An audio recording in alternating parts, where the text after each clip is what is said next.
Assalamualaikum everyone. Hope all of you are doing well. So we are recording the medical physics speed run today. जल्दी से subscribe कर दो और notifications on कर दो. आज रात लाइव स्ट्रीम भी होनी है. So make sure you are done with that. ठीक है. So let's start the speed run. अच्छा, हमारे पास मेडिकल फिजिक्स में बेसिकली इसमें तीन पार्ट्स हैं. हमें अल्ट्रासाउंड स्टडी करनी है, एक्सरे स्टडी करनी है और पेट स्कैन स्टडी करनी है. So first of all we going to study ultrasounds. Ultrasound सबको पता है क्या होती है. साउंड्स होती है जिनकी फ्रीक्वेंसी 20 किलोहर्ट्ज से ज्यादा होती है. ठीक है. अच्छा, इसमें जो हमने समझना है ना, सबसे पहली बात ये समझनी है कि ये this is a technique that is depending on the reflection. यानी मतलब आप इसको एक साइड से डालते हो, ये अंदर बॉडी में से क्या करती है, रिफ्लेक्ट करके वापस उसी साइड पे आती है. तो हम जिस साइड पे इसको इंजेक्ट करते हैं वहीं पे ही हम उसको डिटेक्ट भी करते हैं. तो ultrasound is a reflection based diagnosis. ठीक है. ये नहीं होता कि आपका पर्सन ये था, आपने अल्ट्रासाउंड यहां से डाली, यहां डिटेक्ट करी. नहीं, यहीं से जाएंगी बंदे के अंदर से, उसके टिश्यूज के अंदर से रिफ्लेक्ट करके वापस आ जाएंगी, आप इसी साइड पे डिटेक्ट कर रहे होगे. So this is a reflection based technology. This is not a penetrative technology like x-rays. ठीक है. अच्छा, फिर आपके पास कुछ रट्टाफिकेशन वाले आंसर आ जाते हैं. इनको रट्टा मार लो. कभी 5 मार्क्स के, कभी 6 मार्क्स के, कभी 4 मार्क्स के आए हुए होते हैं. तो यहां पे जो सवाल है आपसे बोला हुआ है, explain the main principles behind the generation of ultrasounds to obtain diagnostic information about body structures. तो अगर मैं जनरेशन की बात करूं तो हम क्या करते हैं, हम एक पीएजो इलेक्ट्रिक क्रिस्टल लेते हैं और इस पीएजो इलेक्ट्रिक क्रिस्टल के अक्रॉस ना हम लगा देते हैं एक ऑल्टरनेटिंग करंट. जब हम उसके अक्रॉस ऑल्टरनेटिंग करंट लगाते हैं तो वो क्या करता है, वो स्ट्रेच और कंप्रेस करता है. तो वो स्ट्रेच हो जाता है, फिर थोड़ी देर बाद कंप्रेस हो जाएगा और इस तरह से ये क्या करेगा, it will vibrate and therefore it will produce ultrasound waves. ठीक है. ये हमें अल्ट्रासाउंड देता है. अब इसमें याद करने वाली क्या क्या बातें और क्या क्या लिखनी है वो देख लो. सबसे पहली बात, ultrasound are produced using piezo electric crystals. पहली बात तो आपने लिखनी है भाई, इसमें पीएजो इलेक्ट्रिक क्रिस्टल इस्तेमाल होता है. फिर अच्छा, ये वाली बात अगर आप लिखना चाहो तो लिख सकते हो अगर ज्यादा मार्क्स का आंसर है, वरना यूजुअली अब नहीं लिखते हैं हम. ये पहले लिखा करते थे जब पुराना सिलेबस था, अब नहीं लिखते. बेसिकली पीएजो इलेक्ट्रिक क्रिस्टल्स में क्या होता है, आपके सिलिकॉन और ऑक्सीजन के एटम्स ना वो कोइंसिडेंट नहीं होते. तो उसमें जब हम ऑल्टरनेटिंग करंट लगाते हैं ना तो वो क्रिस्टल हमारा स्ट्रेच एंड कंप्रेस इस वजह से होता है. ठीक है. बिकॉज उसमें डाइपोल्स कैंसिल आउट नहीं हो रहे होते. बहरहाल तो खैर, आपने अगर ये बात समझनी हो नहीं समझनी हो कोई बात नहीं. पहली बात आप लाजिमन लिखेंगे, पीएजो इलेक्ट्रिक क्रिस्टल्स से बनते हैं हमारी अल्ट्रासाउंड्स. हम क्या करते हैं, हम ऑल्टरनेटिंग करंट अप्लाई करते हैं तो वो स्ट्रेच और कंप्रेस करता है पीरियोडिकली. उस स्ट्रेच और कंप्रेस होने के चक्कर में वो अल्ट्रासाउंड वेव्स प्रोड्यूस करता है. फिर आप क्या लिखोगे बेटा, आप ये लिखोगे, आपने रेजोनेंस का कॉन्सेप्ट पढ़ा था ना, कि अगर हम नेचुरल फ्रीक्वेंसी और ड्राइवर फ्रीक्वेंसी को मैच करवा दें तो वेरी हाई एम्पलीट्यूड वेव्स बनना शुरू हो जाते हैं. तो सिमिलरली ओवर हियर हम क्रिस्टल को क्या करते हैं, हम उसको कट कर देते हैं. कट कर देते हैं ताकि उसकी नेचुरल फ्रीक्वेंसी और जो उसकी ड्राइवर फ्रीक्वेंसी जो हम अप्लाई कर रहे हैं ऑल्टरनेटिंग करंट की, वो मैच कर जाए और मेरा क्रिस्टल रेजोनेट करके हाई एम्पलीट्यूड अल्ट्रासाउंड वेव्स मुझे बना के देना शुरू कर दे. तो ये आंसर रट्टा मार लो. 6 मार्क्स का ये जो है वो ज्यादा से ज्यादा 6 मार्क्स का आएगा, वरना यूजुअली अब रिसेंट में देखो तो 3 से 4 मार्क्स का आ रहा होता है. तो आप उस हिसाब से उसको छोटा बड़ा करके लिख सकते हैं. ठीक है. अच्छा, फिर इसके अलावा और सवाल क्या आ सकते हैं, वो ये आ सकते हैं कि explain why ultrasound in medical diagnosis emitted in pulses. मैंने आपको क्या बताया, मैंने आपको बताया कि आपका अल्ट्रासाउंड प्रोब क्या करता है, अल्ट्रासाउंड जनरेट करता है, बॉडी में से वो कहीं रिफ्लेक्ट होती है और वापस आ जाती है. तो हम जनरेशन और डिटेक्शन सेम साइड पे कर रहे होते हैं. We are generating as well as detecting at the same side. और असल में जो अल्ट्रासाउंड प्रोब होता है ना, वो ही जनरेट भी कर रहा है, वो ही डिटेक्ट भी कर रहा है. सो देयरफॉर हम पल्सेस में करते हैं, क्योंकि भाई अगर मैं जनरेट कर रहा हूं तो मैं डिटेक्ट नहीं कर सकता, अगर मैं डिटेक्ट कर रहा हूं तो मैं जनरेट नहीं कर सकता. तो इसलिए हम पल्सेस में करते हैं. तो पल्स में हमने ट्रांसमिशन भेजी, बीच में रिफ्लेक्शन होकर आ गई, वो हमने डिटेक्ट कर ली, फिर पल्स में transmission, so and so forth. तो ये ग्राफ जो आपको इधर बना के दिया है वो एक आइडिया आपको देने के लिए दिया है. और यहां पे भी यही बात लिखी हुई है, क्योंकि भाई हम जो क्या कर रहे होते, जनरेट और डिटेक्ट दोनों एक ही जगह पे कर रहे होते, तो वो दोनों सेम टाइम पे नहीं हो सकता. अच्छा, इसके अलावा डिटेक्शन में क्या कहानी होती है, डिटेक्शन में सिंपल ही करना, जैसे मैंने आपको बताया ना, पीएजो इलेक्ट्रिक क्रिस्टल पे हम ऑल्टरनेटिंग करंट लगाते हैं तो वो क्या करता है, वो वाइब्रेट करता है और अल्ट्रासाउंड प्रोड्यूस करता है. इसका कन्वर्स भी ट्रू है. कन्वर्स क्या ट्रू है, कन्वर्स ये ट्रू है कि अगर मेरी अल्ट्रासाउंड वेव्स आ रही हैं तो वो क्या करेंगी, वो इसको वाइब्रेट करवाएंगी, इसको स्ट्रेच और कंप्रेस करवाएंगी. राइट. जाहिर बात है, साउंड वेव क्या है, मैकेनिकल वेव है. तो it will cause some mechanical vibrations of the piezo electric crystal. उस मैकेनिकल वाइब्रेशन के कॉन्सिक्वेंस में क्या होगा, उस पीएजो इलेक्ट्रिक क्रिस्टल के अक्रॉस एक ऑल्टरनेटिंग करंट जनरेट हो जाएगा या ईएमएफ जनरेट हो जाएगा, जो कि हम क्या कर सकते हैं, डिटेक्ट कर सकते हैं. और डिटेक्ट करके हम उससे हमने कैलकुलेशन वगैरह जो भी करनी हो, इमेज बनानी हो, हम वो कर सकते. तो ये बात मैंने क्या कर दी है, यहां पे लिख दी है। जनरेशन डिटेक्शन दोनों एक ही जगह पे हो रही होती है, वही पीएजो इलेक्ट्रिक क्रिस्टल क्या कर रहा होता है, वही ट्रांसड्यूसर हमारे लिए सारी चीजें कर रहा होता है। ठीक है, तो ये रेक्टिफिकेशन वाले आंसर से इनको लाजिमन देख लीजिएगा। अच्छा, अब आ जाते हैं कैलकुलेशंस पे। अल्ट्रासाउंड की कैलकुलेशंस मेरे हिसाब से सबसे मुश्किल है इस चैप्टर में, लेकिन फिर भी बच्चों को ना पता नहीं बहुत ज्यादा मुश्किल लगती है। मेरे ख्याल से तो ये बहुत आसान होती है। इसमें आपने कुछ बातें समझ ली, आपको लगेगा अरे ये बस इतना सा था, बस ये इतना सा ही होता है, इसमें और कुछ नहीं है।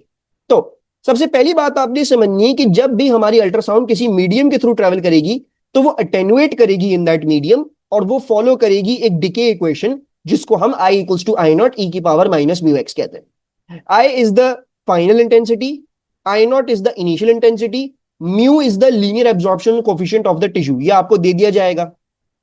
और एक्स क्या है, वो डिस्टेंस है जो कि आपने टिश्यू में ट्रेवल किया।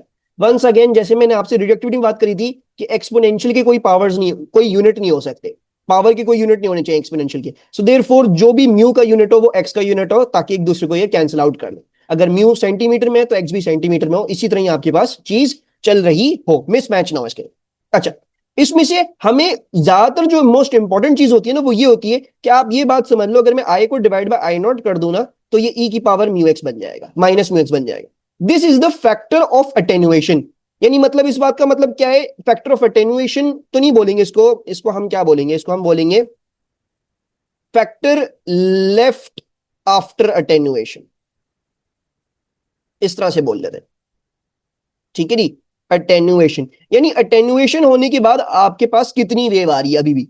ठीक है, तो वो अगर मैं आपसे बोलूं वो सिंपल क्या होगा, वो ई की पावर माइनस म्यू एक्स होगा। ये ध्यान में रखना, क्योंकि मैं अभी आपको जब शॉर्टकट मेथड सिखाऊंगा तो आप देखोगे, आप कहोगे यार ये तो बहुत आसान हो गया मेरे लिए। अब देखो, दूसरी बात क्या होती है, हर बाउंड्री लेयर पे मेरे पास मेरी कुछ अल्ट्रासाउंड की इंटेंसिटी रिफ्लेक्ट होती है और कुछ ट्रांसमिट हो जाती है। जैसे मैंने आपको दिखाया भाई, अल्ट्रासाउंड जा रही है, ये एक बाउंड्री लेयर आ गई। क्या मतलब है, फॉर एग्जाम्पल ये फैट है, यहां ये सारा एरिया फैट का था, ये सारा एरिया मसल का है। ठीक है जी, अब ये बाउंड्री लेयर आ गई, अब इस लेयर पे कुछ ट्रांसमिट कर देगी और कुछ रिफ्लेक्ट कर देगी, और ये इंसिडेंट थी। ठीक है जी, तो हर बाउंड्री लेयर पे ये होगा, जो भी इंसिडेंट हो रही है उसमें से कुछ हिस्सा ट्रांसमिट करेगा, कुछ हिस्सा रिफ्लेक्ट करेगा। ठीक है, तो ये हमने बात समझनी थी। नेक्स्ट, यही मैंने यहां पे लिखी हुई है। अगर आपको फैक्टर रिफ्लेक्टेड निकालना हो, जिसको हम इंटेंसिटी रिफ्लेक्शन कोफिशिएंट भी कहते हैं और उसको सिंबल अल्फा का देते हैं, and it's basically going to be reflected intensity over incident intensity, उसका जो हमारे पास फॉर्मूला है वो delta z over sum of z square है।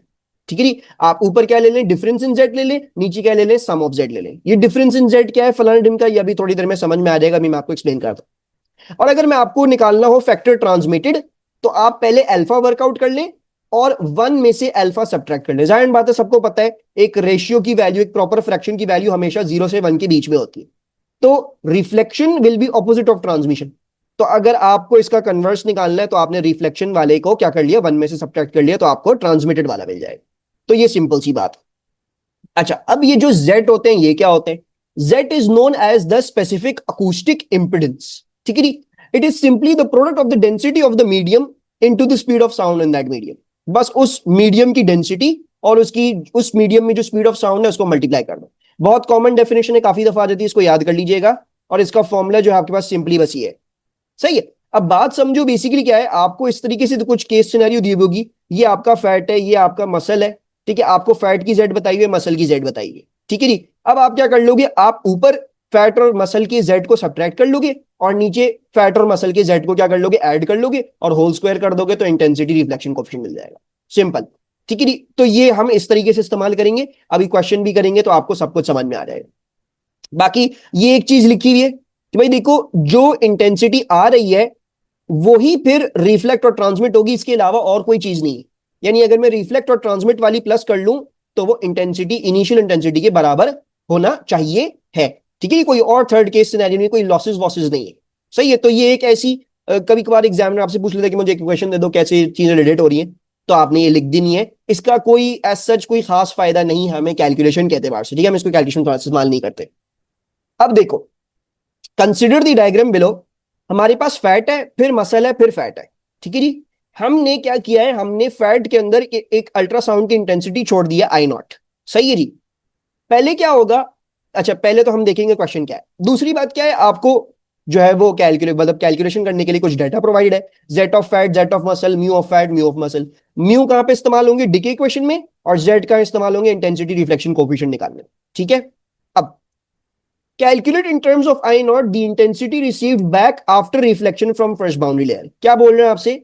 आपसे ये बोल रहे हैं कि भाई देखो, ये जो पहली बाउंड्री लेयर है, देखो ये बाउंड्री लेयर कहलाती है जहां पे दो टिश्यूज मीट करते हैं।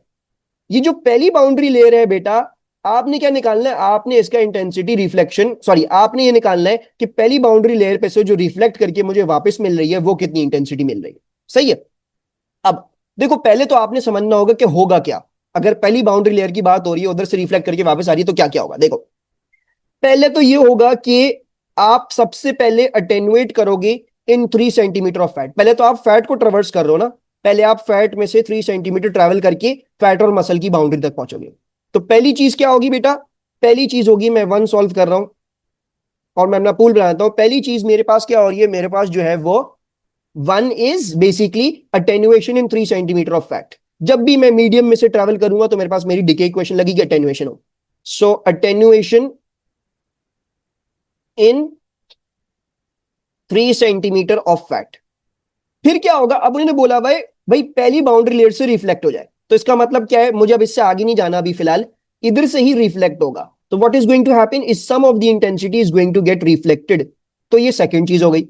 तो नेक्स्ट क्या हो जाएगा? मैं यहां पे लिखूंगा रिफ्लेक्शन ऑफ क्या चीज? Fat muscle boundary. हमेशा याद रखना कि रिफ्लेक्शन होगी अक्रॉस अ बाउंड्री लेयर। ठीक है जी? तो आप रिफ्लेक्शन लिखेंगे, ट्रांसमिशन लिखेंगे तो वो किसी बाउंड्री लेयर पे होगा, और अगर अटेन्युएशन लिख रहे हैं तो किसी मीडियम में से ट्रेवर्स करते हुए होगा।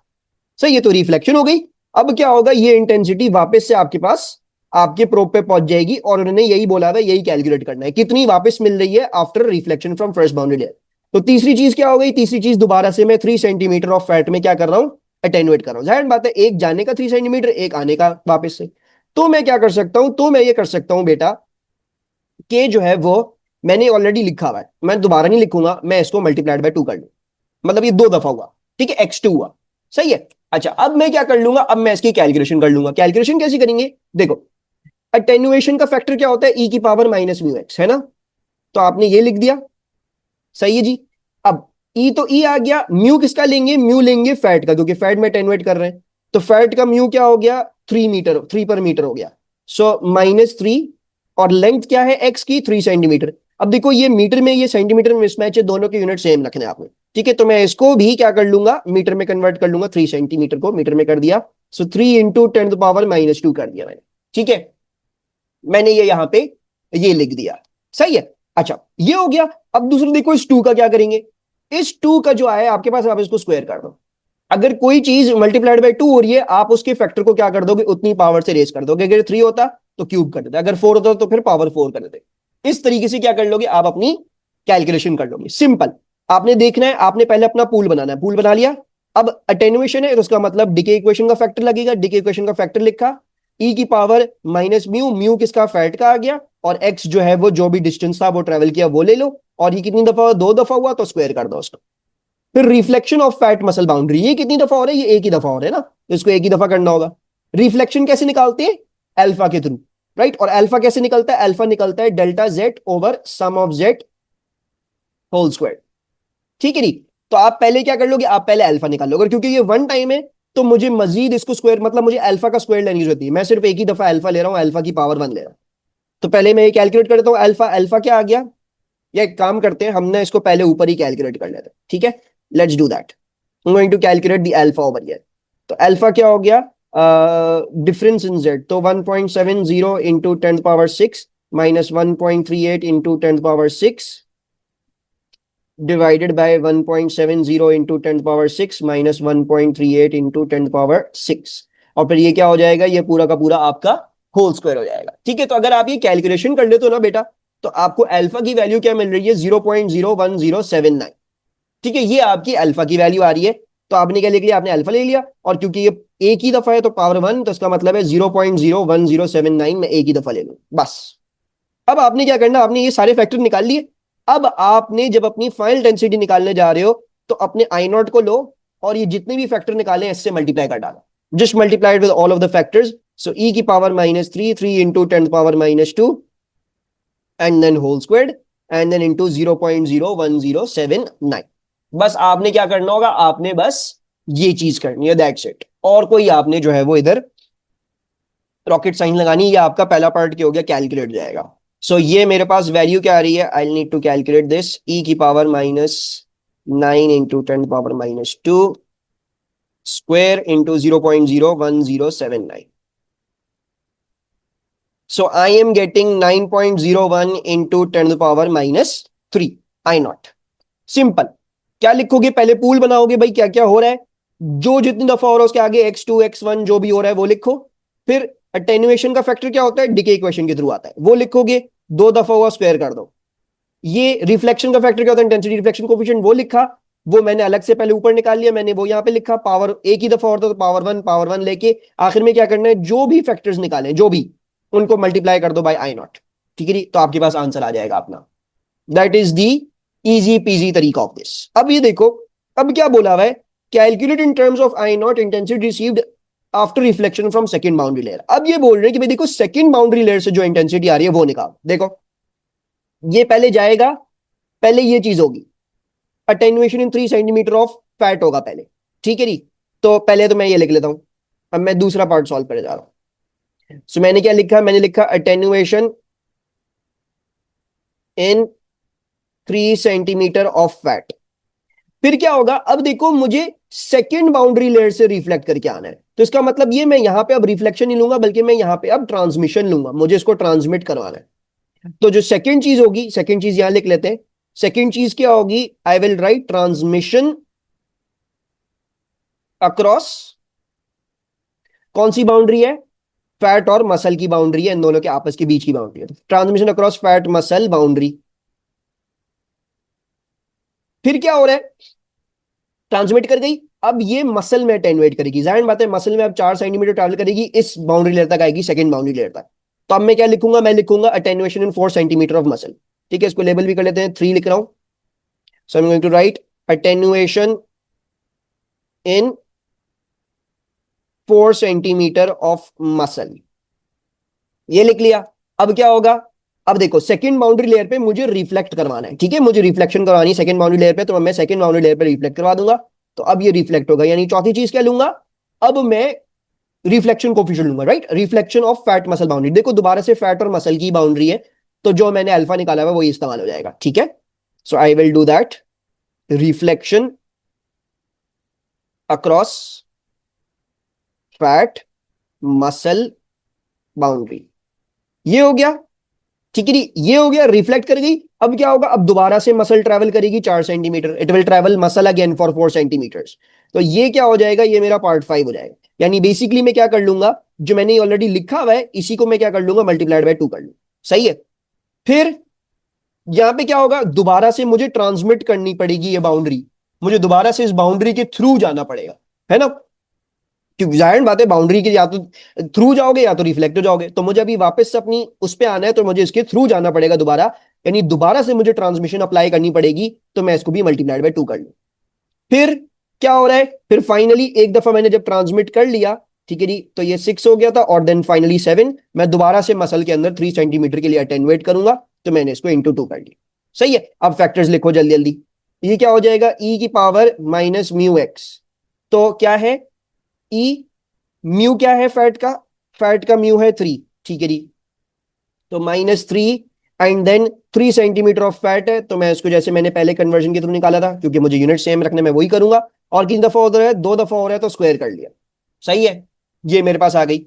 फिर क्या है, transmission across fat muscle boundary, fat muscle boundary transmission की बात हो रही है, तो क्या होगा, 1 माइनस अल्फा होगा, तो क्या कर दूंगा, मैं 1 में से अल्फा सब्ट्रैक्ट कर दूंगा, ये रहा मेरा अल्फा 0.01079, और क्योंकि ये 2 दफा हो रहा है तो मैं क्या कर दूंगा, मैं स्क्वायर कर दूं। फिर attenuation in 4 centimetre muscle, attenuation हो गई तो दोबारा से डिके कांस्टेंट लगेगा, यानी डिके इक्वेशन का फैक्टर निकलेगा, ई की पावर -μx, ई आ गया। म्यू क्या है मसल का, मसल का म्यू है 23, सो आई विल टेक 23, और डिस्टेंस क्या है 4 है, सो 4 सेंटीमीटर है, तो वो मीटर में था तो कन्वर्ट करना पड़ेगा, ये कर लिया। 2 दफा हो रहा है तो 2 दफा होने के लिए मैंने इसको स्क्वायर कर लिया। फिर reflection across fat muscle boundary, ये क्या होगा, ये आपका अल्फा होगा, है ना, रिफ्लेक्शन हो रही है ना, तो अल्फा हो जाएगा, और वही फैट मसल वाली बाउंड्री, तो मैं वही अल्फा ले लूंगा। सो मैंने 0.01079 ले लिया। अब अगर मैं आपको बोलूं बेटा मुझे आई बता दो, तो क्या करोगे, आई नॉट के अंदर ये सारे फैक्टर्स मल्टीप्लाई कर दोगे, तो ये क्या बन जाएगा, ये बन जाएगा -3 इंटू 10⁻², होल स्क्वायर्ड, फिर इंटू 1 - 0.01079 का होल स्क्वायर, फिर into e⁻⁻23 4 into 10⁻², whole squared, and then into 0.01079। ठीक है जी। तो अब मैं इसको कैलकुलेट कर लेता हूं।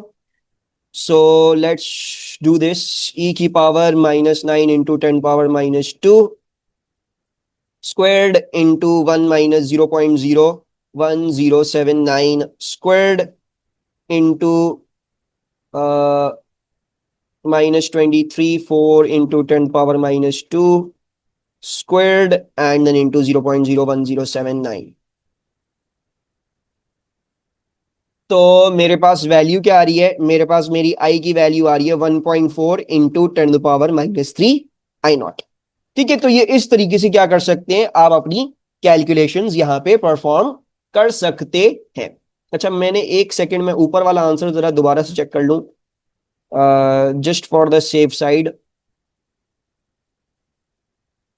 और देन इनटू 0.01079। सही है, ठीक है। तो ये आपने क्या कर लिया, आपने ये इस तरह से आपने अल्ट्रासाउंड की कैलकुलेशन समझ ली, बस ये कैलकुलेशन अल्ट्रासाउंड में और कोई कैलकुलेशन नहीं है। ठीक है, बस आपने यही करना होगा। और बस ज्यादा से ज्यादा क्या हो जाएगा, जेड आपको कैलकुलेट करने को बोल देंगे तो वो कैलकुलेट कर लेना, उसमें कोई मसला तो नहीं है, रो और सी को मल्टीप्लाई करना होगा, दैट्स इट। सही है। अच्छा, फिर ये रेक्टिफिकेशन वाली चीज आ जाती है, advantages and disadvantages of ultrasound, ये पढ़ लीजिएगा। ये आता नहीं है, मेरे सर ने मुझे मॉक में दे दिया था एक दफा, तो जब मैं अपने पेपर कर रहा था, I was giving my papers, लेकिन मैंने आज तक इसका सवाल नहीं देखा, सीआई वाले पूछे एडवांटेज और डिसएडवांटेजेस, तो इसको बस गो थ्रू कर लेना, ये इतना इंपॉर्टेंट नहीं है। फिर आ जाओ इसमें, outline the use of ultrasound to obtain diagnostic. देखो ऊपर सवाल क्या था, ऊपर था जनरेशन का और डिटेक्शन का, यहां पे क्या है, यहां पे यूज लिखा हुआ है। यूज लिख दें तो फिर क्या लिखोगे आप, ये आंसर लिखो, क्या लिखोगे, देखो, pulses of ultrasound are sent into the body, pulses भेजी जाती हैं बॉडी के अंदर, the ultrasound attenuate in each layer and reflect at each boundary layer, जो कि मैंने आपको बताई बात समझाई, ठीक है जी। फिर the reflected ultrasound are received back at the probe, reflection based technology वापस से प्रोब पे आ जाती है। The time delay between reflected pulses gives us the idea of the depth of the layer. Time delay कैसे दे रही है भाई, देखो आपने इक्विलिब्रियम पढ़ी होगी ना, कि एक जाने का एक आने का, तो अगर ये डिस्टेंस डी है तो मैंने कितना टोटल डिस्टेंस ट्रेवल किया, मैंने 2d ट्रेवल किया divide by time. So you can basically work out the depth by multiplying v into t divide by 2, kind of like that. तो you can use the concept of equilibrium कि भाई जितनी delay लग रही है वापस से साउंड को वापस आने में, तो मैं उससे क्या कर सकता हूं, मैं अपनी डेप्थ ऑफ दी, जो भी मेरी थिकनेस है उस टिश्यू की, वो मैं निकाल सकता हूं आसानी से। ठीक है, तो ये आपके पास ये कॉन्सेप्ट आ गया। और फाइनली क्या है आपके पास, जो और जो आपकी इंटेंसिटी आ रही है आपके पास, जो आपको वापस से जो रिजल्टेंट इंटेंसिटी मिल रही है, वो आपको ये बताती है कि आपकी बाउंड्री लेयर की नेचर कैसी, फैट मसल है, मसल बोन है, कैसी बाउंड्री है। ठीक है, मतलब वो नेचर बता देगी कि कौन से दो टिश्यूज थे जो यहाँ पे थे। ये कैसे हुआ, ये ऐसे हुआ क्योंकि ना आपको बेसिकली पता होता है, आपने पीछे से कंप्यूटेशन सारी करी हुई है कि भाई किन दो बाउंड्रीज के क्रॉस कितनी इंटेंसिटी जो है वो हमारी डिक्रीज करती है, कितना चेंज आता है उसके अंदर। ठीक है, तो वो उसके थ्रू वर्किंग करके वो निकाल लेते हैं। ये 5 मार्क्स का 6 मार्क्स का आंसर है, ये याद कर लेना। अगर कुछ ऐसा आता है एग्जामिनर ने डिट्टो कॉपी आपने क्या कर देना है, छाप देना है। ठीक है जी, बिल्कुल ऐसे ही छापना है। और इसमें मैंने सारी बातें मेजरली आपको पहले ही बता दी हैं, तो मैं इसको और उतना ज्यादा डिटेल में नहीं जाऊंगा। ठीक है। अच्छा, suggest why ultrasound is not used to examine structure with in bones. तो व्हाई नॉट, देखो बोन्स क्या करेंगी, बोन्स अल्ट्रासाउंड्स को एब्जॉर्ब स्ट्रांगली कर लेंगी, कैसे पता, बिकॉज देखो म्यू जो है वो काइंड ऑफ रिलेटेड है टू योर डेंसिटी। बोन ज्यादा डेंस होती है तो म्यू भी उनका ज्यादा होगा, वो ज्यादा एब्जॉर्ब कर लेंगे अल्ट्रासाउंड्स को। तो पहली बात ये कि अगर कोई अल्ट्रासाउंड बोन में घुसती भी है तो वो पूरी एब्जॉर्ब होकर खत्म हो जाती है बोन में, वो वापस से रिफ्लेक्ट करके आपको वापस नहीं मिलने वाली। ठीक है, अपार्ट फ्रॉम दैट इसके अलावा क्या होता है आपके पास, कि आपका जो बोन और जो उसका नेबरिंग टिश्यू होता है ना, यूजुअली क्या होता है आपके पास, आपकी हड्डी होती है, ये आपकी हड्डी है बोन, और बोन के अराउंड आपकी मसल होती है। मसला ये होता है कि आपकी जो बोन और मसल है ना, इनके बीच में जो जेड का डिफरेंस है वो इतना हाई है, primarily because of the different densities, कि आपकी ना मेजॉरिटी ऑफ द अल्ट्रासाउंड क्या वो रिफ्लेक्टिव जाती है। मतलब जो यहां से आती है ना, अगर लगती है वो उधर से रिफ्लेक्टिव जाती है, बहुत ही माइन्यूट क्वांटिटी बोन के अंदर घुसती है, और जो घुसती भी है वो कंप्लीटली तरीके से एब्जॉर्ब होकर खत्म हो जाती है। सो देयरफॉर हम बोन्स के लिए इस्तेमाल नहीं कर सकते अल्ट्रासाउंड। ठीक है, और ये डेल्टा जेड वाला कॉन्सेप्ट भी मैं आपको नीचे बता दूंगा कि ये क्या है, इसमें क्या है, ये भी नीचे आ जाएगा क्लियर लफ्जों में। फिर क्या बोला हुआ है, why will the bones be at risk when using high intensities. तो मसला क्या है, बोन्स स्ट्रांगली जो है वो अल्ट्रासाउंड को एब्जॉर्ब कर रही है। जाहिर बात है, जब वो स्ट्रांगली एब्जॉर्ब कर रही है और आप अगर जो है वो पीछे से इंटेंसिटी ज्यादा डाल दोगे, तो बोन में जब ज्यादा एब्जॉर्प्शन हो सकता है वो गर्म हो जाए या फ्रैक्चर हो जाए। तो ये हरकतें हम नहीं करते। ठीक है, ये नहीं है कि इमेज नहीं बन रही तो आपने पीछे से इंटेंसिटी बढ़ा बढ़ा दी, पता चला वो बंदा सीधा सलामत आया हो अल्ट्रासाउंड करवाने, वापस जा रहा हो हॉस्पिटल से उसकी 2 टांगे टूट चुकी हो। ठीक है, तो ऐसे नहीं करते हम। अच्छा, फिर skin and air have different jet while skin and water have lower difference in jet. क्या मतलब है इस बात का, वो ये बोल रहे हैं कि भाई देखो, स्किन और हवा में जो डिफरेंस इन जेट है वो हाई है। ठीक है जी, और जो स्किन और वाटर का है उनका डिफरेंस इन जेट लोअर है। सही है, आपको इंफॉर्मेशन दी हुई है, आपको टेबल में भी दे सकते हैं, कैलकुलेट करने को बोल सकते हैं, टेबल को देख के भी बोल सकते हैं, ऐसे भी बता सकते हैं। तो यहां पे हमें क्या पता है, हमें यह पता है कि स्किन एयर का जो डेल्टा जेट है वो हाई है। तो डेल्टा जेट हाई होने से क्या होगा, आप सबको पता है alpha equals to delta Z over sum of Z whole square. अगर आपका डेल्टा जेट हाई है तो आपका अल्फा भी हाई होगा। So basically if your delta Z is high, your alpha is high. So मसला ये होगा कि आपकी most of the ultrasound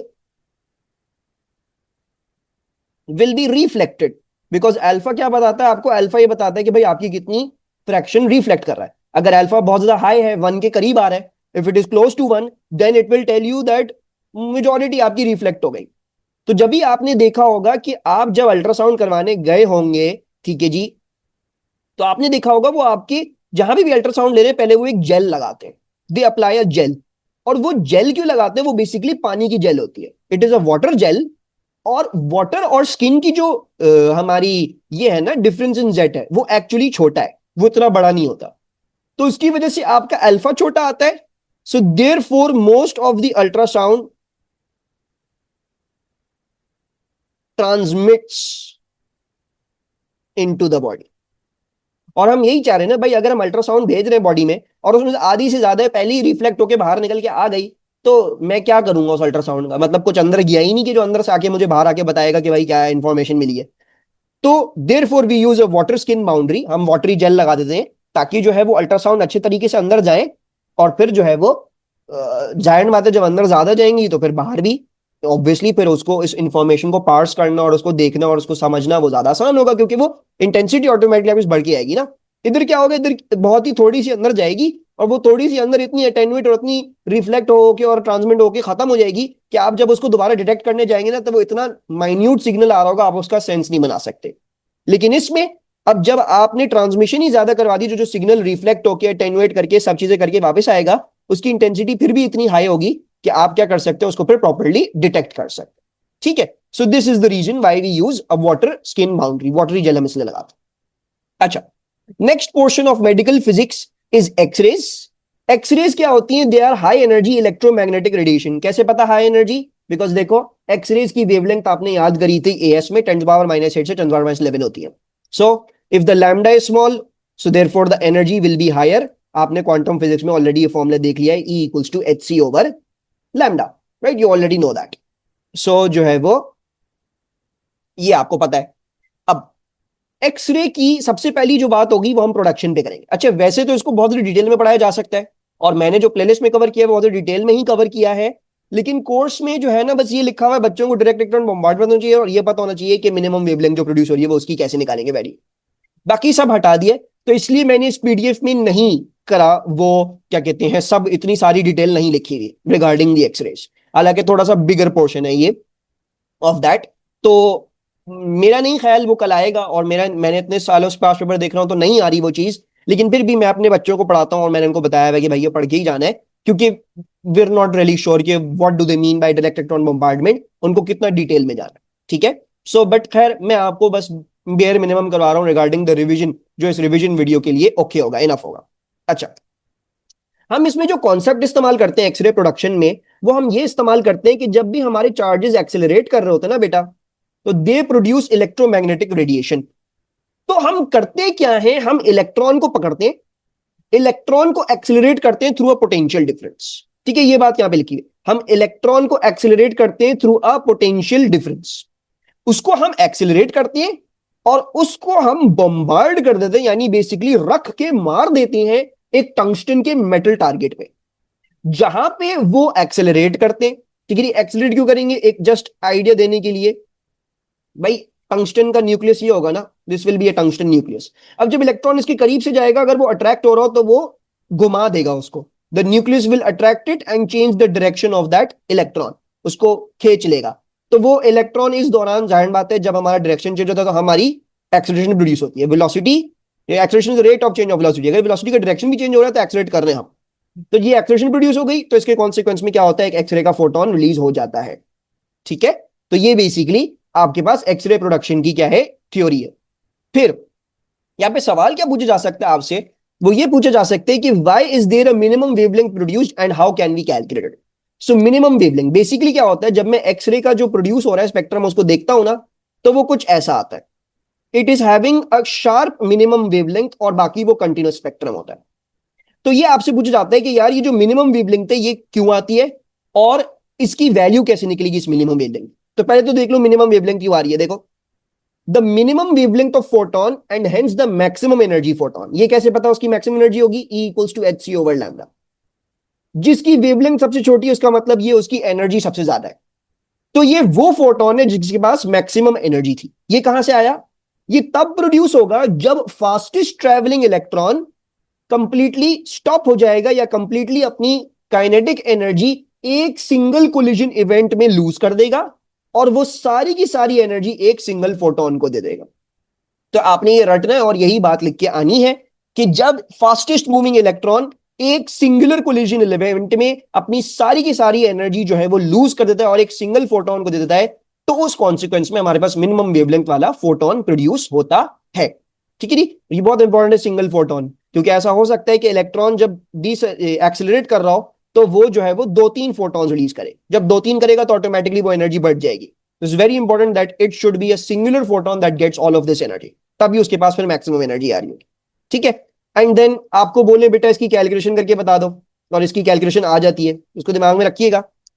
calculation कैसे करोगे बेटा, देखो जो एनर्जी मिलती है फोटोन को वो होती है एच सी ओवर लैम्डा। ये एनर्जी कहां से मिल रही है इस फोटोन को, जब इलेक्ट्रॉन अपनी सारी की सारी काइनेटिक एनर्जी क्या कर रहा है, लूज कर रहा है। How do we work out energy gained by the electron, उसको कितनी काइनेटिक एनर्जी मिली जब मैंने उसको एक्सीलरेट किया through a potential difference. You can do it via, आपको सबको पता है, work done equals to voltage into charge, है ना, ये तो सबको पता है ना, work done equals to voltage charge. मैं किसी भी चार्ज को अगर किसी भी एक्सीलरेटिंग वोल्टेज के थ्रू एक्सीलरेट कर रहा हूं तो उस पर जो वर्क डन हो रहा है I can give it through this formula, and now I can plug in the values. तो मेरी काइनेटिक एनर्जी ऑफ इलेक्ट्रॉन है वो क्या हो जाएगी, वो हो जाएगी accelerating voltage multiplied by the charge of the electron which is the elementary charge. अब ये एनर्जी आ गई, आपने क्या बोला, आपने बोला ये सारी एनर्जी लूज करके एक सिंगल फोटोन को दे रहा है, तो आप क्या कर दोगे, आप जो है वो ईवी को इक्वेट कर दोगे एच सी ओवर लैम्डा के, और लैम्डा निकाल लोगे by h c divide by eV. ठीक है जी, ईवी इलेक्ट्रॉन वोल्ट नहीं है, ई अलग है, वी अलग है। ठीक है जी, अगर कंफ्यूज हो जाओगे तो एक काम मैं ये करता हूं, बल्कि नहीं कंफ्यूज नहीं होगे, बता दिया ना, समझ जाओगे। ठीक है जी, तो ये इस तरीके से आप क्या कर लेते हैं, इसको कैलकुलेट कर लेते हैं अगर मैं आपसे मिनिमम वेवलेंथ पूछ लूं। ठीक है, ये आपने समझ लेना है, सही है। अच्छा, अब हमारे पास आ जाता है what are hard X-rays and what are soft X-rays. Hard क्या होती है, हार्ड वो वाली एक्सरेज होती है जिनकी हाईएस्ट एनर्जी होती है, और अगर वेवलेंथ के टर्म्स में बात करूंगा तो जिसकी हाईएस्ट एनर्जी है, क्योंकि वेवलेंथ इनवर्स प्रोपोर्शनल होता है इसकी शॉर्टेस्ट वेवलेंथ हो, और सॉफ्ट के लिए उल्टा होता है, उनकी लो एनर्जी होती है तो उनकी हाईएस्ट वेवलेंथ हो। ठीक है, हार्ड एक्सरेज का मसला क्या होता है, ये ना हमारी बॉडी में एब्जॉर्ब नहीं होती, ये बॉडी में एब्जॉर्ब नहीं होती और ये सीधा सीधा चली जाती हैं और जाके हमारी फिल्म को जला के राख कर देती हैं, खराब कर देती है इमेज को। उससे इसको समझने से पहले आप नीचे ये डायग्राम देख लो, सिंपल। देखो हम क्या करते हैं, हम एक्सरे बीम इंसिडेंट करते हैं on the structure that we want to study. उसके बाद क्या होता है, देखो जो एक्सरे सीधी सीधी पास थ्रू कर गई, देखो जो यहां से जा रही है, ये वाली एक्सरे जो यहां से आई, अब वहां तो हाथ नहीं था, ये सीधी सीधी गई, इसने स्क्रीन को बिल्कुल जला दिया, काला कर दिया। तो ये जो काले काले आप जगहें देख रहे हो, यहाँ पे आप समझो कि यहाँ पे आपके पास बॉडी में से पास थ्रू ही नहीं करी एक्सरे, उसकी मैक्सिमम इंटेंसिटी आके इधर आके लग गई और इसने पूरी फिल्म को क्या कर दिया, यहां से जला दिया। ठीक है, फिर आप ये देखो कुछ एक्सरेज ऐसी हैं जो कि बॉडी में से पास थ्रू कर रहे हैं, जैसे ये वाली देखो। अब ये बॉडी में से पास थ्रू करी, जाहिर बात है बॉडी के अंदर मसल्स हैं, हड्डियां हैं, ये सब है, तो वहां पे फिर अटेन्युएशन होगी। जब भी एक वेव जो है वो बॉडी के अंदर से पास थ्रू करेगी तो वहां अटेन्युएशन होगी, तो उसके कॉन्सिक्वेंस में क्या होगा, इंटेंसिटी कम हो जाएगी उस एक्सरे की, तो वो फिल्म को जाके इतना नहीं जलाएगी, तो आपकी फिल्म वहां से सफेद रह जाएगी। समझ रहे हो बात को? तो एक्सरे की जो इमेज बनती है हमारे पास बेसिकली वो इस तरीके से बन रही होती है, ये मैंने यहां पे लिखी हुई भी है बात। अब हार्ड एक्सरेज का मतलब मसला क्या है, हार्ड एक्सरे का मसला ये हमारी बॉडी में एब्जॉर्ब ही नहीं होती, एब्जॉर्ब ही नहीं होती। अगर आपने अपना हाथ भी सामने रखा होगा ना, वो आपके हाथ में से जाएगी, यूं निकलेगी, पूरी स्क्रीन को काला कर देगी, जला देगी, पूरी स्क्रीन ही काली हो जाएगी, तो हम हार्ड एक्सरेज नहीं चाहिए होती हमें। ठीक है जी। सिमिलरली अगर मैं सॉफ्ट एक्सरेज की बात करूं, सॉफ्ट एक्सरेज का मतलब क्या है, वो हमारी बॉडी में ही एब्जॉर्ब हो जाती है सबसे ज्यादा।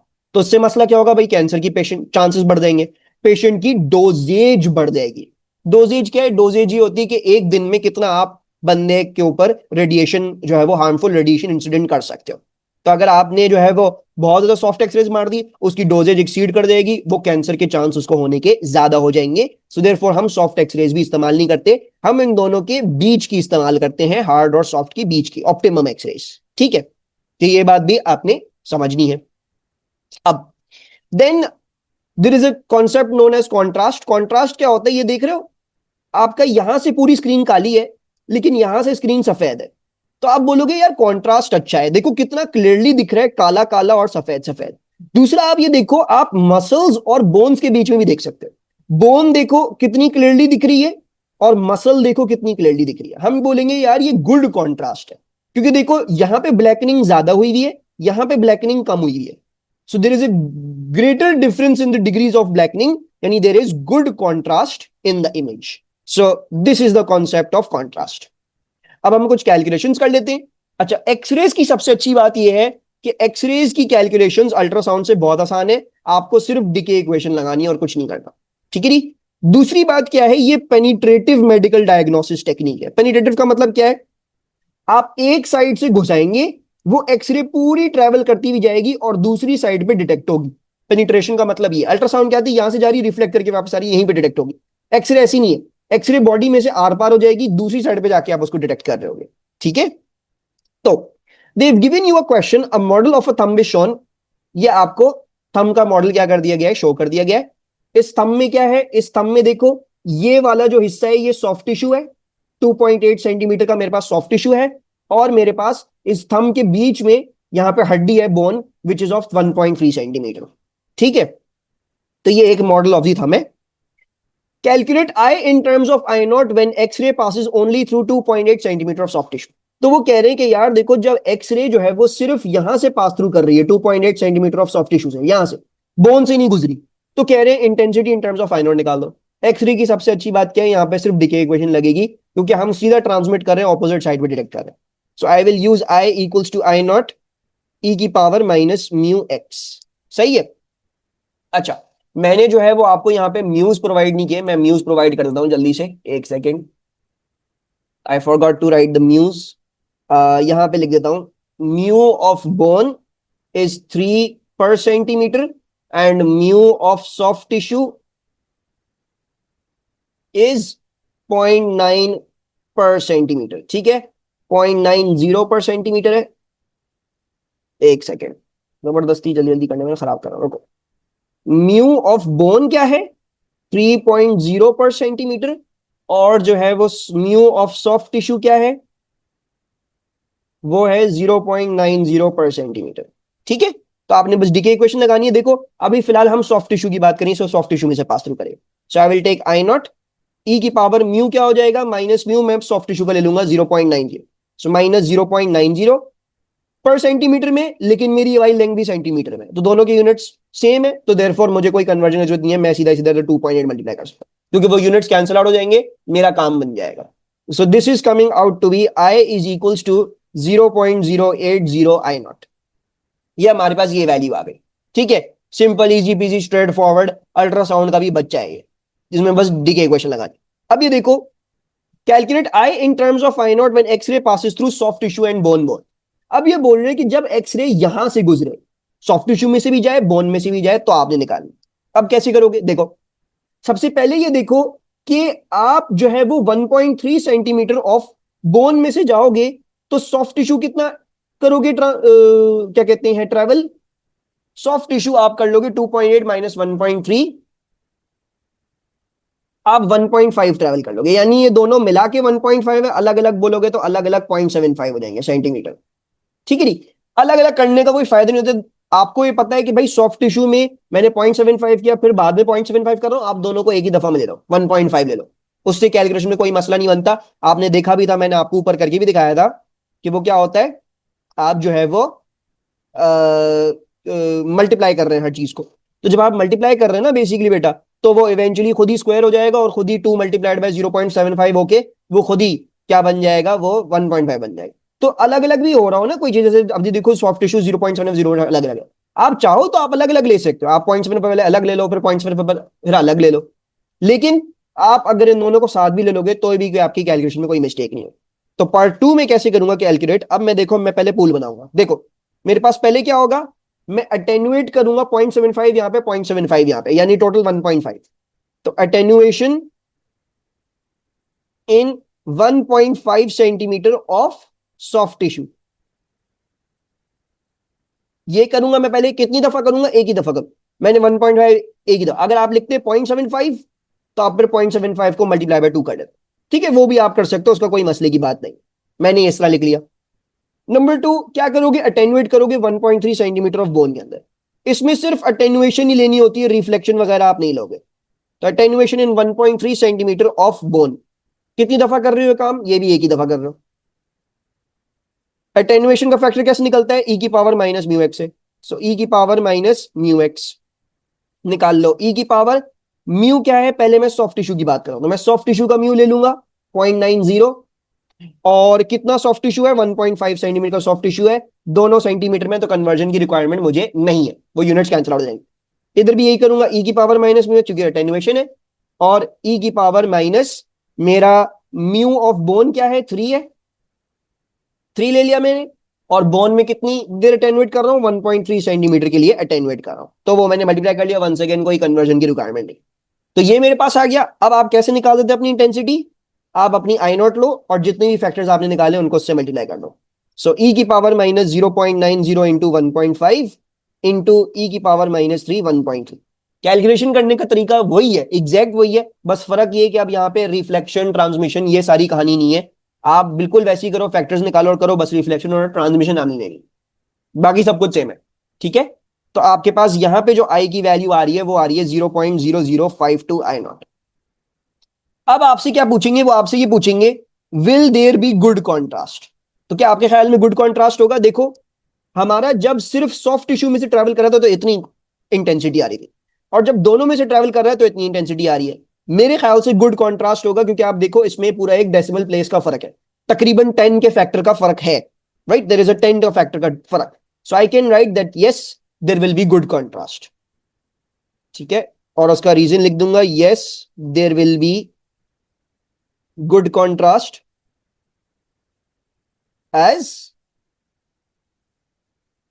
The intensities are different. अगर आपको लग रहा है ये नहीं यार ये इतना तो डिफरेंट नहीं है, मतलब ये इतना डिफरेंट नहीं है, अच्छा दूसरी बात, आप इसको क्वांटिफाई करने के लिए क्या कर सकते हैं, देखो मैं 0.080 को डिवाइड बाय 0.0052 कर देता हूं। जब आप इसको कर रहे हो ना, तो आप जब इन दोनों को आपस में डिवाइड कर रहे हो तो आपको आंसर मिल रहा है 15 का डिफरेंस है, यानी इस वैल्यू को 15 टाइम्स मल्टीप्लाई करूंगा तो ये बनेगा। तो अच्छा खासा डिफरेंस है यार ये, मतलब एटलीस्ट 10 के फैक्टर का तो डिफरेंस तो मैंने कहा सीधा सीधा करें। हाँ लेकिन अगर कोई ऐसी चीज हो जैसे 2 जस्ट मल्टीप्लाई बाय 2 होके आ रहा हो, या जस्ट मल्टीप्लाई बाय 3 होके आ रहा हो, तो फिर वो इतना डिफरेंस नहीं होगा, फिर आप उसमें क्या कह दो, आप उसमें कह दो नहीं गुड कॉन्ट्रास्ट नहीं है, सही है। तो ये आपके पास ये आ जाता है। तो दिस इज योर एक्सरेज की कैलकुलेशन एंड एक्सरेज की प्रोडक्शन, और सारी ये बात भी हमारी कंप्लीट हो गई। अब क्या है, कैट स्कैन्स। कैट स्कैन्स में आपने अब रट्टा मारना है। रट्टा क्या मारना है, इसकी सबसे पहली बात तो ये इसका full form computer actual tomography है, और फिर इसका कॉन्सेप्ट क्या है वो यहाँ पे 6 मार्क के आंसर मैंने आपको समझाया है। देखो बेसिकली क्या होता है, हमारे पास ना एक डोनट होता है, आप डोनट के अंदर इस पेशेंट को डाल देते हो। डोनट की एक साइड पे एक्सरे का प्रोड्यूसर होगा, दूसरी साइड पे एक्सरे का डिटेक्टर होगा, और ये दोनों रोटेट कर सकते हैं, यानी प्रोड्यूसर यहां से यहां आ सकता है, डिटेक्टर यहां से यहां जा सकता है। ये 360 डिग्री में कहीं भी ये दोनों प्रेजेंट हो सकते हैं। क्या होगा, प्रोड्यूसर एक्सरे प्रोड्यूस करेगा, वो बंदे में से पास थ्रू करेगी और डिटेक्टर पे आ जाएगी। मतलब जैसे आप सिर्फ सिंपल ये करते ना, एक्सरे भेजी, थंब में से गुजरी, यहां डिटेक्ट कर ली।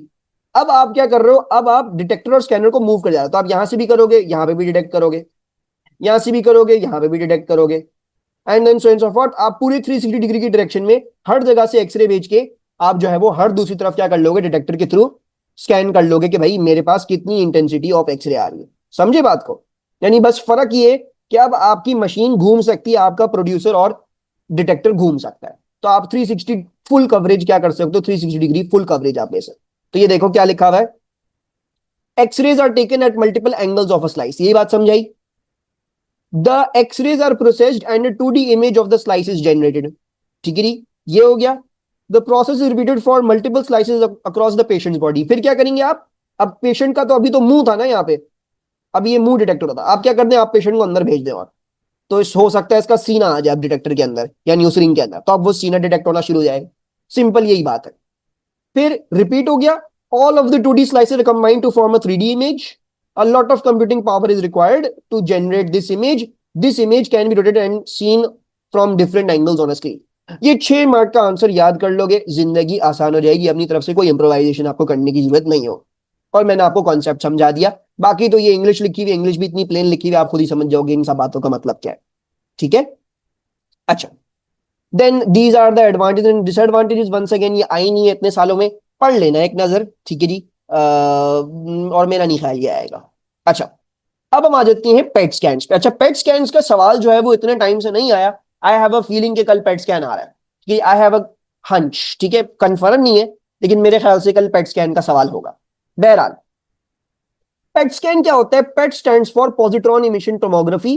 पॉजिट्रॉन क्या थे, आपने एएस में पढ़ा था, ये बीटा प्लस पार्टिकल्स होते हैं। ठीक है, हम करते क्या है बेटा इसके अंदर, हम पेशेंट को ना एक ट्रेसर खिलाते हैं या इंजेक्ट कर देते हैं। इस ट्रेसर के अंदर क्या होता है, इस ट्रेसर के अंदर रेडियो एक्टिव न्यूक्लियाई होते हैं, और ये उस टिश्यू में जाके एब्जॉर्ब होता है जो कि हमने स्टडी करना है। अब different different tissues different different चीजें एब्जॉर्ब करते हैं। ठीक है, तो हो सकता है आपका ब्रेन जो है वो पोटेशियम बहुत ज्यादा एब्जॉर्ब करता हो, तो आपने जो ट्रेसर है उसमें पोटेशियम की कॉन्सेंट्रेशन ज्यादा रखिए और रेडियो एक्टिव न्यूक्लियाई डाल दे, ताकि वो ट्रेसर क्या कर जाए, आपके दिमाग में पहुंच जाए, आप दिमाग का पेट स्कैन ले सको। बात सिंपल ये लिखी हुई है, ट्रेसर की डेफिनेशन याद कर लेना। ठीक है, तो पहले तो आप क्या करते हो, ट्रेसर खिलाते हो, ट्रेसर रेडियो एक्टिव होता है, और रेडियो एक्टिव हमारा जो इस केस में जो पॉजिट्रॉन इमिशन टोमोग्राफी का ट्रेसर है वो बीटा प्लस इमिटर है, वो पॉजिट्रॉन इमिट करता है, यानी जब वो डिके होता है तो वो बीटा प्लस पार्टिकल्स रिलीज करता है। ठीक है, ये बात मैं आपको बता चुका, ट्रेसर जो है वो रीच करता है उस टिश्यू को जहां पे जो कि आपने स्टडी करना, और वहां पे बीटा प्लस पार्टिकल्स इमिट करना शुरू कर देता है।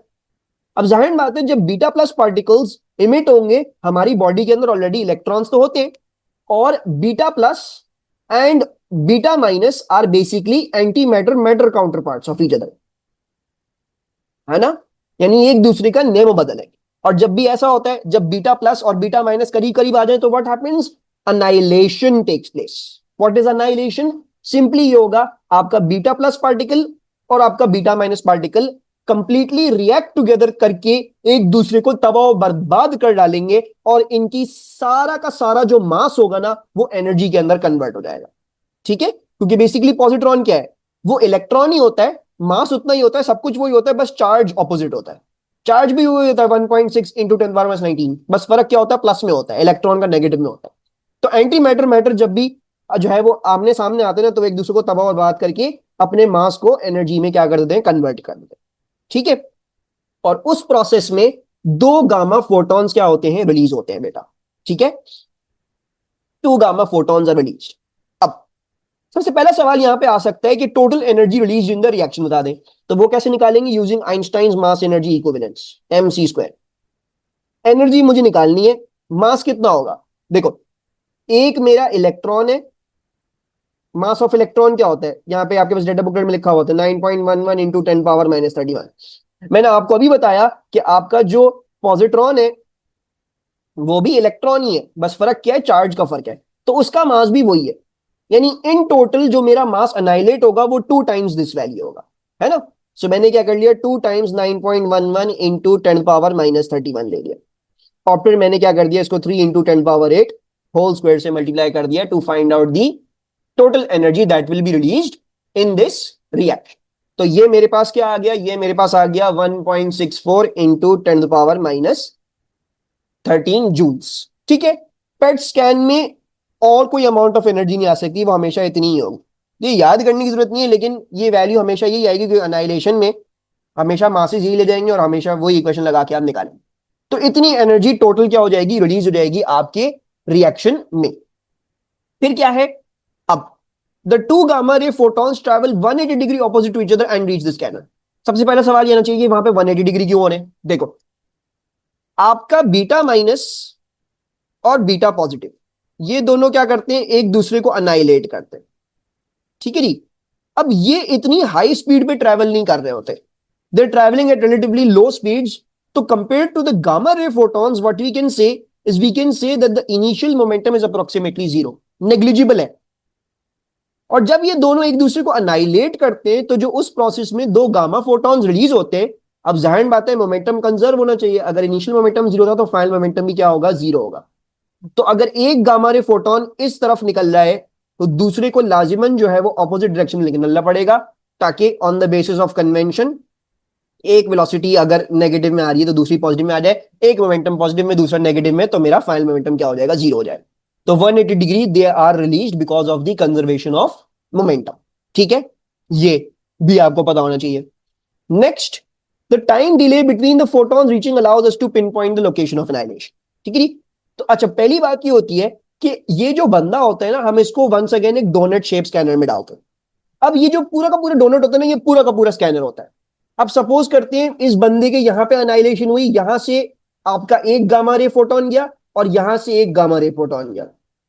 अब देख सकते हो कि ये जो अनाइलेशन हुई थी ये इसके सर के ऊपर वाले हिस्से में हुई थी, जो कि ऊपर वाले स्कैनर से ज्यादा करीब थी।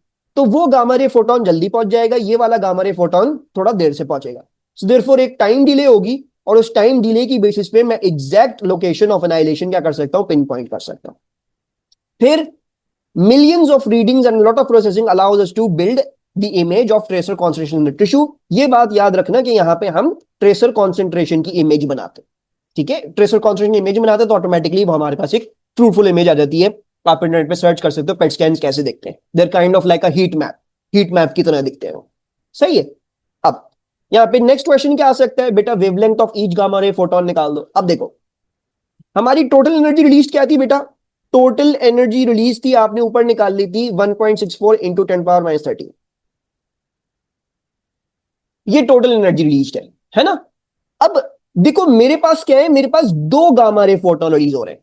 तो जाहिरन बात है एक गामा को कितनी मिलेगी, energy of one gamma ray photon will be half of this 1.64 into 10 power -13 divide by 2, क्योंकि एक आधी लेके जाएगा दूसरा आधी लेके जाएगा, एक को नहीं मिलेगी ये पूरी की पूरी।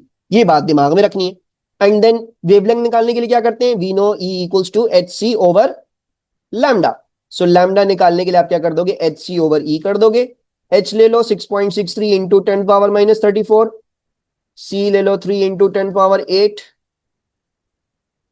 और एनर्जी क्या हो जाएगी, एक गामा रे फोटोन की 1.64 इंटू 10 पावर -13 डिवाइड बाय 2। तो you can do the calculation and you will get your value for the lambda that it is working out to be 2.43 into 10 power -12, right? And जो है वो क्या हो गया, ये भी वेवलेंथ हमेशा इतनी ही आएगी, क्योंकि एनर्जी जब हमेशा इतनी रिलीज होगी, हमेशा एक अनाइलेशन इवेंट की बीटा प्लस बीटा माइनस की इतनी एनर्जी आएगी, तो एनर्जी हमेशा इतनी रिलीज होगी और वो इक्वली बटेगी दोनों गामा रे फोटोन में, तो उनकी वेवलेंथ भी हमेशा यही आएगी। ये इसमें और कोई डिफरेंट नहीं हो सकती कैलकुलेशन, इसमें हमेशा वही होती। हाँ ये हो सकता है, कि हो सकता है कि वो ऐसा हो कि वो शुरू में क्या कर दे, बीटा माइनस बीटा प्लस को कुछ काइनेटिक एनर्जी दे दे जो नेग्लिजिबल ना हो। तो फिर आपको क्या करना पड़ेगा, आपको वो भी यहां इस एनर्जी में ऐड करना पड़ेगा। एक तो आपके पास एनाइलेशन की एनर्जी होगी, मजीद आपने जो भी इनकी एक्सेस काइनेटिक एनर्जी थी वो भी इसमें ऐड कर दोगे, फिर टोटल एनर्जी बनेगी। वो बन गई। फिर बराबर करोगे उसको डिवाइड बाय 2 करके एच सी ओवर लैम्डा के, and then you will get the value. ठीक है जी। तो ऐसा भी क्वेश्चन आ चुका है कि जहां पे आपके पास जो है वो इनकी इनिशियल काइनेटिक एनर्जी नेग्लिजिबल नहीं थी, तो आपको पहले क्या करना पड़ेगा, टोटल एनर्जी निकालोगे, ये तो ऐसा ही निकलेगा, इसमें इन दोनों की काइनेटिक एनर्जी भी ऐड कर दोगे, वो आ जाएगी टोटल एनर्जी। फिर उसको डिवाइड बाय 2 करके निकाल लोगे, एक गामा रे फोटोन को कितनी एनर्जी मिलेगी, और फिर उसको एच सी ओवर लैम्डा के इक्वेट कर दोगे, सिंपल। ठीक है। एंड देन फाइनली बेटा फिर कुछ बातें हैं रेक्टिफिकेशन वाली, इसकी एडवांटेज डिसएडवांटेज सिमिलर हैं टू कैट स्कैन, लेकिन वंस अगेन आती नहीं है तो इतना टेंशन की बात नहीं है। मेमोराइज ऊपर जो मैंने आपको बताया वो डिटेल में मेमोराइज कर लें। ठीक है, जो बातें मैंने आपको ऊपर एक्सप्लेन करी यहाँ पे, यही बातें यहाँ पे आपके पास 3 मार्क का आंसर है जो कि यहाँ पे रिएटरेट हुई। ठीक है, द गामा रे photons travel in opposite direction directed by scanner ring outside the body. The time delay allows us to pinpoint millions of annihilation and allow to build tracer construction. तो ये जो है वो वही आपके पास जो मैंने ऊपर आपको बातें बताई डिटेल में वही आ गई। पेट स्कैन में मतलब नहीं है, पेट स्कैन छोटा सा है, बहुत छोटा सा है, इतनी इतनी जल्दी आप इसको आराम से पढ़ सकते हैं।